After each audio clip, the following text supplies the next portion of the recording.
ನಮಸ್ಕಾರ, ಇದು news lunch. ಭ್ರಷ್ಟರ ಪರ ಮತ್ತೆ ಸಿಎಂ ಶಿಫಾರಸು ಮಾಡಿರುವಂತಹ ಘಟನೆ ನಡೆದಿದೆ. ಈಗಾಗಲೇ ಬಿಬಿಎಂಪಿ ಅಧಿಕಾರಿಗಳ ವರ್ಗಾವಣೆಯಲ್ಲಿ ಸಿಎಂ ಹಸ್ತಕ್ಷೇಪ ಮಾಡಿರುವಂತಹ ಬಗ್ಗೆ ವರದಿಯಾಗಿದೆ.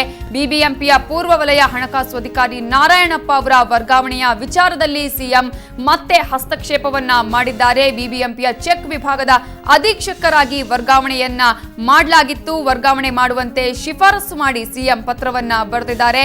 ನಾರಾಯಣಪ್ಪ ಅವರಿಂದ ಹಲವು ಅವ್ಯವಹಾರ ಮಾಡಿರುವಂತಹ ಆರೋಪ ಕೂಡ ಇದೆ. ಈ ಹಿನ್ನೆಲೆಯಲ್ಲಿ ಹಣಕಾಸು ಅಧಿಕಾರಿಯಾಗಿ ವರ್ಗಾವಣೆಯನ್ನ ಮಾಡಲಾಗಿತ್ತು.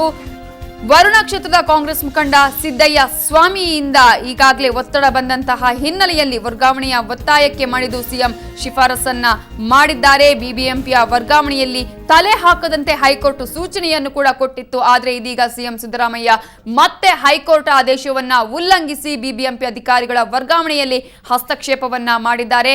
ಪಾಲಿಕೆಯ ಪೂರ್ವ ವಲಯದ ಹಣಕಾಸು ಅಧಿಕಾರಿ ನಾರಾಯಣಪ್ಪ ವರ್ಗಾವಣೆಯಲ್ಲಿ ಸಿಎಂ ಪಾತ್ರ ಇದೆ. ಭ್ರಷ್ಟರ ಪರ ಮತ್ತೆ ಮತ್ತೆ ಸಿಎಂ ಶಿಫಾರಸು ಮಾಡ್ತಾನೆ ಇರುವಂತಹ ಸುದ್ದಿಗಳು ಈಗ ವರದಿ ಆಗ್ತಾನೆ ಇದೆ. ಈಗ ಬಿಬಿಎಂಪಿ ಅಧಿಕಾರಿಗಳ ವರ್ಗಾವಣೆಯಲ್ಲಿ ಕೂಡ ಸಿಎಂ ಹಸ್ತಕ್ಷೇಪ ಇರೋದು ಬಯಲಾಗ್ತಾ ಇದೆ. ಬಿಬಿಎಂಪಿಯ ವರ್ಗಾವಣೆಯಲ್ಲಿ ತಲೆ ಹಾಕದಂತೆ ಹೈಕೋರ್ಟ್ ಸೂಚನೆಯನ್ನು ಕೂಡ ಕೊಟ್ಟಿತ್ತು.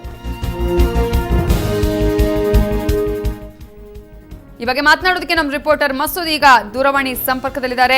ಮಸೂದ್, ಸಿಎಂ ಸಿದ್ದರಾಮಯ್ಯ ಅವರು ಮತ್ತೆ ಮತ್ತೆ ಹೈಕೋರ್ಟ್ ಆದೇಶವನ್ನ ಉಲ್ಲಂಘನೆ ಮಾಡ್ತಾನೆ ಇದ್ದಾರೆ. ಭ್ರಷ್ಟರ ವಿರುದ್ಧ ಸಾಕಷ್ಟು ಶಿಫಾರಸುಗಳನ್ನ ಮಾಡ್ತಾ ಇದ್ದಾರೆ, ಪತ್ರವನ್ನ ಬರಿತಾ ಇದ್ದಾರೆ. ಈಗ ಅಂತಹದ್ದೇ ಮತ್ತೊಂದು ಪ್ರಕರಣ ಇದು. ಯಾರಿದು? ನಾರಾಯಣಪ್ಪ ಅವರ ವರ್ಗಾವಣೆಯನ್ನ ಮಾಡಲಾಗಿತ್ತು. ಯಾಕೆ ಮತ್ತೆ ವರ್ಗಾವಣೆಯನ್ನ ಕೋರಿ ಸಿಎಂ ಪತ್ರವನ್ನ ಬರೆದಿದ್ದಾರೆ? ನಮಿತಾ, ಏನಂತಂದ್ರೆ ಮುಖ್ಯಮಂತ್ರಿಗಳು ಭ್ರಷ್ಟ ಅಧಿಕಾರಿಗಳ ಪರ ಇದ್ದಾರೆ ಅನ್ನೋ ಮಾತು ನಿಜ. ಯಾಕೆಂತಂದ್ರೆ ಮೊನ್ನೆ ತಾನೇ ಬೆಂಗಳೂರು ವಿಶ್ವವಿದ್ಯಾಲಯದ ಈಗಾಗಲೇ ಅಮಾನತಾಗಿದ್ರು RK ಸೋಮಶೇಖರ್ ಅಂತ ಕುಲಸಚಿವರು, ಅವ್ರನ್ನ ಮತ್ತೊಮ್ಮೆ ಕುಲಸಚಿವರನ್ನಾಗಿ ನೇಮಿಸಿ ಬೆಂಗಳೂರು ವಿಶ್ವವಿದ್ಯಾಲಯಕ್ಕೆ ಅಥವಾ ಮೈಸೂರು ವಿಶ್ವವಿದ್ಯಾಲಯಕ್ಕೆ ಅನ್ನುವಂತ ಸೂಚನೆ ಬೆಂಗಳೂರು ವಿಶ್ವವಿದ್ಯಾಲಯಕ್ಕೆ ಕೊಟ್ಟು ವಿವಾದ ಮೈ ಮೇಲೆ ಎಳೆದುಕೊಂಡಿದ್ರು. ಅದು ಇನ್ನೂ ಹಸಿರಿರುವಾಗಲೇ ಮತ್ತೊಂದು ವಿವಾದ ಸಿಎಂ ಮೇಲೆ ಇರುವಂತದ್ದು. ಏನಂತಂದ್ರೆ ಬಿಬಿಎಂಪಿಯಲ್ಲಿ ಒಬ್ಬ ಅಧಿಕಾರಿಯನ್ನ ಈಗಾಗಲೇ ಅವ್ಯವಹಾರದ ಆರೋಪದಲ್ಲಿ ಆ ಅಧಿಕಾರಿಯನ್ನ ಬೇರೆ ಕಡೆಗೆ ವರ್ಗಾವಣೆ ಮಾಡಲಾಗಿತ್ತು. ಅದನ್ನ ಆ ಅಧಿಕಾರಿಯನ್ನ ಮತ್ತೆ ಈ ಹಿಂದೆ ಯಾವ ಡಿಪಾರ್ಟ್ಮೆಂಟ್ ಅಲ್ಲಿ ಕೆಲಸ ಮಾಡ್ತಿದ್ರು ಅದೇ ಡಿಪಾರ್ಟ್ಮೆಂಟ್ ಗೆ ವರ್ಗಾವಣೆ ಮಾಡಿ ಅನ್ನುವಂತಹ ಸೂಚನೆಯನ್ನ ಮುಖ್ಯಮಂತ್ರಿಗಳು ಮೇಯರ್ಗೆ ಮತ್ತೆ ಕಮಿಷನರ್ಗೆ ಕೊಟ್ಟಿರುವಂತದ್ದು. ನಾರಾಯಣಪ್ಪ ಅಂತ ಈ ಹಿಂದೆ ಬಿಬಿಎಂಪಿಯ ಚೆಕ್ ವಿಭಾಗದ ಅಧೀಕ್ಷಕರಾಗಿ ಕೆಲಸ ಮಾಡ್ತಿದ್ರು. ಆವಾಗ ಬೇರೆ ಬೇರೆ ಕಾಮಗಾರಿಗಳಿಗೆ ಇಲ್ಲಿಗಲ್ ಆಗಿ ಚೆಕ್ಗಳನ್ನ ಬರೆದುಕೊಟ್ಟು ಅವ್ಯವಹಾರ ನಡೆಸಿದ್ರು. ಆ ಹಿನ್ನೆಲೆಯಲ್ಲಿ ಅವ್ರನ್ನ ಆಗಿನ ಕಮಿಷನರ್ ಪೂರ್ವ ವಲಯದ ಹಣಕಾಸು ನಿಯಂತ್ರಕರಾಗಿ ಅವ್ರನ್ನ ವರ್ಗ ಮಾಡಿದ್ರು. 2-3 ವರ್ಷ ಆಗಿತ್ತು. ಆ ಹಿನ್ನೆಲೆಯಲ್ಲಿ ಈಗ ಅವರ ಪರವಾಗಿ ವರುಣ ಕ್ಷೇತ್ರದ ಸಿದ್ದಯ್ಯ ಸ್ವಾಮಿ ಅನ್ನುವರು ಮುಖ್ಯಮಂತ್ರಿಗಳಿಗೆ ಒಂದು ಪತ್ರ ಬರೆದಿದ್ದಾರೆ. ಅವ್ರನ್ನ ಆ ನಾರಾಯಣಪ್ಪನ ಮತ್ತೆ ಚೆಕ್ ವಿಭಾಗಕ್ಕೆ ತನ್ನಿ ಅನ್ನುವಂತಹ ಮನವಿಯನ್ನ ಸಿದ್ದಯ್ಯ ಸ್ವಾಮಿ ಮುಖ್ಯಮಂತ್ರಿಗಳಿಗೆ ಮಾಡಿಕೊಟ್ಟಿದ್ದಾರೆ. ಆ ಪತ್ರದಲ್ಲಿ ಮುಖ್ಯಮಂತ್ರಿಗಳು ಸಹಿ ಹಾಕೊಟ್ಟಿದ್ದಾರೆ. ಮತ್ತೆ ಆ ಪತ್ರವನ್ನ ಬಿಬಿಎಂಪಿಗೆ ರವಾನೆ ಮಾಡಿರುವಂತದ್ದು. ಆ ಹಿನ್ನೆಲೆಯಲ್ಲಿ ಕಳೆದ ವಾರ ಈ ಘಟನೆ ನಡೆದಿರುವಂತದ್ದು. ಆ ಹಿನ್ನೆಲೆಯಲ್ಲಿ ಕಳೆದ ಶನಿವಾರ ಈ ನಾರಾಯಣಪ್ಪ ಕಳಂಕಿತ ಅಧಿಕಾರಿ ಇದ್ದಾರೆ, ಅವರು ಶನಿವಾರ ಕಚೇರಿಗೆ ಬಂದು ಕಾರ್ಯನಿರ್ವಹಣೆ ಮಾಡಿದ್ದಾರೆ. ಆ ಸಂಬಂಧಪಟ್ಟಂತೆ ಪಾಲಿಕೆ ಸದಸ್ಯ NR ರಮೇಶ್ ಅವರು ಇವತ್ತು ದಾಖಲೆ ಕೂಡ ಬಿಡುಗಡೆ ಮಾಡಿದ್ರು. ಮತ್ತೆ ಆ ಸಂಬಂಧ ಆರೋಪ ಕೂಡ ಮಾಡ್ತಾ ಇರುವಂತದ್ದು. ಹೀಗೆ ಮುಖ್ಯಮಂತ್ರಿಗಳು ಇನ್ನು ಎಷ್ಟು ಭ್ರಷ್ಟ ಅಧಿಕಾರಿಗಳ ಪರ ಬ್ಯಾಟಿಂಗ್ ಮಾಡ್ತಾರೆ ಅನ್ನೋದು ಗೊತ್ತಿಲ್ಲ. ಆದ್ರೆ ಈಗಾಗಲೇ ಈ ಹಿಂದೆ ಹೈಕೋರ್ಟ್ ಕೂಡ ನಿರ್ದೇಶನ ಕೊಟ್ಟಿತ್ತು ಬಿಬಿಎಂಪಿಯ ವರ್ಗಾವಣೆಯಲ್ಲಿ ಮುಖ್ಯಮಂತ್ರಿಗಳು ತಲೆ ಹಾಕಬಾರ್ದು ಅಂತ. ಅದನ್ನ ಮೀರಿ ಮುಖ್ಯಮಂತ್ರಿಗಳು ಮತ್ತೊಮ್ಮೆ ತಪ್ಪು ಮಾಡಿರುವಂತದ್ದು ಆ ವಿವಾದಕ್ಕೆ ಎಡೆ ಮಾಡಿಕೊಟ್ಟಿದೆ. ನವಿತಾ, ಮಸೂದ್, ಹಾಗಾದ್ರೆ ಈ ಒಂದು ಶಿಫಾರಸಿನ ಹಿಂದೆ ಕಾಂಗ್ರೆಸ್ ಮುಖಂಡ ಸಿದ್ದಯ್ಯ ಅವರ ಒತ್ತಡ ಇದೆಯಾ? ಹೇಗೆ ಈಗ ಸಿಕ್ಕಿರುವಂತ ಮಾಹಿತಿ ಪ್ರಕಾರ ವರುಣ ಕ್ಷೇತ್ರದ ಕಾಂಗ್ರೆಸ್ ಮುಖಂಡ ಸಿದ್ದಯ್ಯ ಸ್ವಾಮಿ ಅಂತ ಅವರು ಕಳೆದ ವಾರ ಮುಖ್ಯಮಂತ್ರಿಗೆ ಒಂದು ಪತ್ರ ಬರೆದಿದ್ರು ಅಂತ ಹೇಳಲಾಗ್ತಿದೆ. ಆ ಪತ್ರದಲ್ಲಿ ಏನು ಕಳಂಕಿತ ಅಧಿಕಾರಿ ನಾರಾಯಣಪ್ಪ ಇದ್ದಾರೆ, ಅವರು ಕೂಡ ಅವರ ಹತ್ತಿರದ ಗೆಳೆಯರಾಗಿದ್ದಾರೆ ಅಂತ ಹೇಳಲಾಗ್ತಾ ಇದೆ. ಅವರನ್ನ ಮತ್ತೆ ಬಿಬಿಎಂಪಿಯ ಮುಖ್ಯ ಕಚೇರಿಯಲ್ಲಿ ಏನ್ ಚೆಕ್ ವಿಭಾಗ ಇದೆ ಅದೇ ವಿಭಾಗಕ್ಕೆ ವರ್ಗ ಮಾಡಿ ಅನ್ನುವಂತ ಮನವಿಯನ್ನ ಮುಖ್ಯಮಂತ್ರಿಗಳಿಗೆ ಬರೆದಿರುವಂತಹ ಪತ್ರದಲ್ಲಿ ಮನವಿ ಮಾಡ್ಕೊಂಡಿದ್ರು ಸಿದ್ದಯ್ಯ ಸ್ವಾಮಿ. ಆ ಪತ್ರಕ್ಕೆ ಮುಖ್ಯಮಂತ್ರಿಗಳು ಸಹಿ ಹಾಕಿರುವಂತದ್ದು. ಇಲ್ಲಿ ಮುಖ್ಯಮಂತ್ರಿಗಳು ನೇರವಾಗಿ ಬಿಬಿಎಂಪಿಗೆ ಪತ್ರ ಬರೆದಿಲ್ಲ.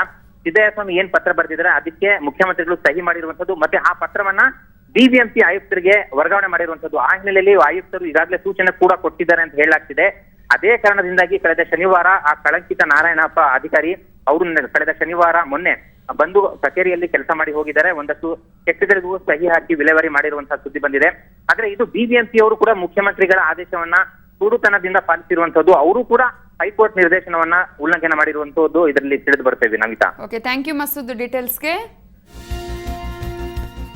ಭ್ರಷ್ಟರ ಪರ ಮತ್ತೆ ಸಿಎಂ ಶಿಫಾರಸು ಮಾಡಿರುವಂತಹ ಪ್ರಕರಣ ಈಗ ಬೆಳಕಿಗೆ ಬಂದಿದೆ. ಮೊನ್ನೆಯಷ್ಟೇ ಸೋಮಶೇಖರ್ ವಿವಿಯಲ್ಲಿ ರಿಜಿಸ್ಟ್ರಾರ್ ಆಗಿ ನೇಮಕ ಮಾಡಬೇಕು ಅಂತ ಹೇಳಿ ಸೋಮಶೇಖರ್ ಅವರ ಪರ ಸಿಎಂ ಸಿದ್ದರಾಮಯ್ಯ ಅವರು ಬ್ಯಾಟಿಂಗ್ ಅನ್ನು ಬೀಸಿದ್ರು. ಮೈಸೂರು ಅಥವಾ ಬೆಳಗಾವಿ, ಮೈಸೂರು ಅಥವಾ ಬೆಂಗಳೂರಿಗೆ ಅವರನ್ನು ರಿಜಿಸ್ಟ್ರಾರ್ ಆಗಿ ನೇಮಿಸಬೇಕು ಅನ್ನೋ ಒಂದು ಪತ್ರವನ್ನು ಕೂಡ ಬರೆದಿದ್ರು. ಈ ಬಗ್ಗೆ ಮಾತನಾಡೋದಕ್ಕೆ ನಮ್ಮ ಜೊತೆ ಈಗ ಪಾಲಿಕೆಯ ಸದಸ್ಯರಾಗಿರುವಂತಹ NR ರಮೇಶ್ ಅವರು ದೂರವಾಣಿ ಸಂಪರ್ಕದಲ್ಲಿದ್ದಾರೆ. ರಮೇಶ್ ಅವರೇ, ಈಗಾಗಲೇ ಸಿಎಂ ಅವರು ಒಂದು ಪತ್ರವನ್ನ ಬರೆದಿದ್ದಾರೆ. ಅದರಲ್ಲಿ ನಾರಾಯಣಪ್ಪ ಅವರನ್ನ ಮತ್ತೆ ಬಿಬಿಎಂಪಿಯ ಪೂರ್ವವಲಯ ಹಣಕಾಸು ಅಧಿಕಾರಿಯಾಗಿ ವರ್ಗಾವಣೆ ಮಾಡಬೇಕು ಅಂತ ಕೇಳಿ ಅದರ ಜೊತೆಗೆ ಹಸ್ತಕ್ಷೇಪವನ್ನ ಮಾಡಿರುವಂತದ್ದು. ಇದರ ಬಗ್ಗೆ ಏನಾದರೂ ಮಾಹಿತಿ ಸಿಕ್ಕಿದೆಯಾ ನಿಮ್ಗೆ? ಹೇಗೆ? ಹಲೋ ಮೇಡಮ್, ನಮಸ್ಕಾರ. ಈಗ ವರ್ಗಾವಣೆ ಅಲ್ಲಲ್ಲ, ಅವರು ಇಲ್ಲಿ ಕೇಂದ್ರ ಕಚೇರಿಯಲ್ಲಿ ಚೆಕ್ ಸೆಕ್ಷನ್ ಅಲ್ಲಿ ಸೂಪರಿಂಟೆಂಡೆಂಟ್ ಆಗಿರ್ತಾರೆ, ಅಧೀಕ್ಷಕರಾಗಿರ್ತಾರೆ. ಅವರು ವ್ಯಾಪಕವಾದಂತ ಭ್ರಷ್ಟಾಚಾರಗಳು ಮಾಡ್ತಾ ಇದ್ರು ಅಂತ ಹೇಳಿ ಆರೋಪಗಳು ಸಾಬೀತಾದಂತ ಹಿನ್ನೆಲೆಯಲ್ಲಿ ಅವರು ಚೀಫ್ ಅಕೌಂಟ್ಸ್ ಆಫೀಸರ್ ಯಾರಿರ್ತಾರೆ, ಅವರು ರಜ್ವಿ ಅಂತ, ಅವ್ರನ್ನ ಟ್ರಾನ್ಸ್ಫರ್ ಮಾಡ್ತಾರೆ. ಹಾಗೆ ಇವರು ಚೆಕ್ ಸೆಕ್ಷನ್ ಸೂಪರಿಂಟೆಂಡೆಂಟ್ ಆಗಿರ್ತಾರೆ, ಇವ್ರನ್ನ ಟ್ರಾನ್ಸ್ಫರ್ ಮಾಡ್ತಾರೆ ಪೂರ್ವ ವಲಯಕ್ಕೆ. ಆದ್ರೆ ಇವರು ನ್ಯಾಯವಾಗಿ ನೋಡಿದರೆ ಇವರು ಬೇರೆ ಎರವಲು ಸೇವೆಯಿಂದ ಬಂದಿರತಕ್ಕಂಥವ್ರು, ಹಣಕಾಸು ಇಲಾಖೆಯಿಂದ, ಸ್ಟೇಟ್ ಅಕೌಂಟ್ಸ್ ಇಲಾಖೆಯಿಂದ, ರಾಜ್ಯ ಲೆಕ್ಕ ಪರಿಶೋಧನಾ ಇಲಾಖೆಯಿಂದ ಬಂದಿರತಕ್ಕಂಥವ್ರು. ಇವರು 7 ವರ್ಷ ಆದ್ರೂ ಇಲ್ಲೇ ಇರ್ತಾರೆ. ಯಾವುದೇ ವ್ಯಕ್ತಿ 3 ವರ್ಷಕ್ಕಿಂತ ಹೆಚ್ಚಿಗೆ ಇರೋ ಹಾಗಿಲ್ಲ. ಹಾಗಿದ್ರು ಕೂಡ ಇವ್ರು ಮುಂದುವರಿತಾ ಇರ್ತಾರೆ. ಆದ್ರೆ ಅವ್ರನ್ನ 16ನೇ ತಾರೀಕು ಇಲ್ಲಿ ರಿಲೀವ್ ಆಗಿ ಬೆಂಗಳೂರು ಪೂರ್ವ ವಲಯಕ್ಕೆ ಅವ್ರು ಹೋಗ್ಬೇಕಾಗ್ತದೆ. ಇವರು ಚೀಫ್ ಇದು ACF ಅಂತಾರೆ ಅವ್ರನ್ನ. ಇದು ಅಂದ್ರೆ ಅಸಿಸ್ಟೆಂಟ್ ಕಂಟ್ರೋಲರ್ ಆಫ್ ಫೈನಾನ್ಸ್ ಅಂತಾರೆ, ಅಂದ್ರೆ ಸಹಾಯಕ ಹಣಕಾಸು ನಿಯಂತ್ರಕರು ಅಂತ ಹೇಳಿ ಪೂರ್ವ ವಲಯಕ್ಕೆ ಅವರು ವರ್ಗಾವಣೆ ಮಾಡ್ತಾರೆ.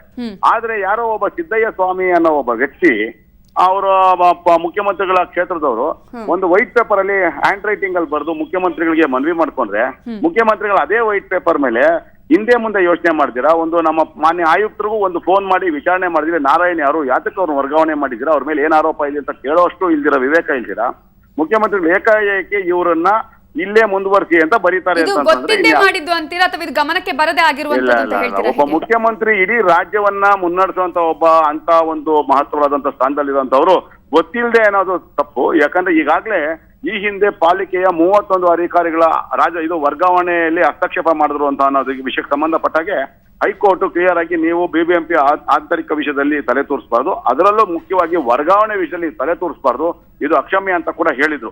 ಹಾಗಿದ್ರೂ ಕೂಡ ಮುಖ್ಯಮಂತ್ರಿಗಳು ಈ ರೀತಿ ಮಾಡಿರೋದು ತಪ್ಪು.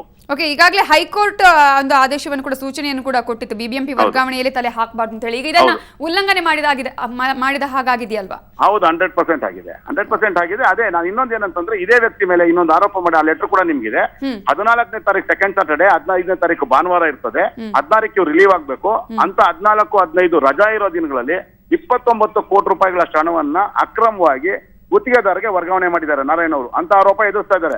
ಅಂತ ವ್ಯಕ್ತಿನ ಇವರು ಮತ್ತೆ ಅದೇ ಸ್ಥಾನದಲ್ಲಿ ಮುಂದುವರಿಸಿ ಅಂತಂದ್ರೆ ಇನ್ನು ಒಂದು ತಿಂಗಳಿದ್ರು ಸಾಕು 106 ಕೋಟಿ ರೂಪಾಯಿ ಹಣ ಮಾಡಿಟ್ಬಿಡ್ತಾರೆ ನಾರಾಯಣ್ ಅವರು.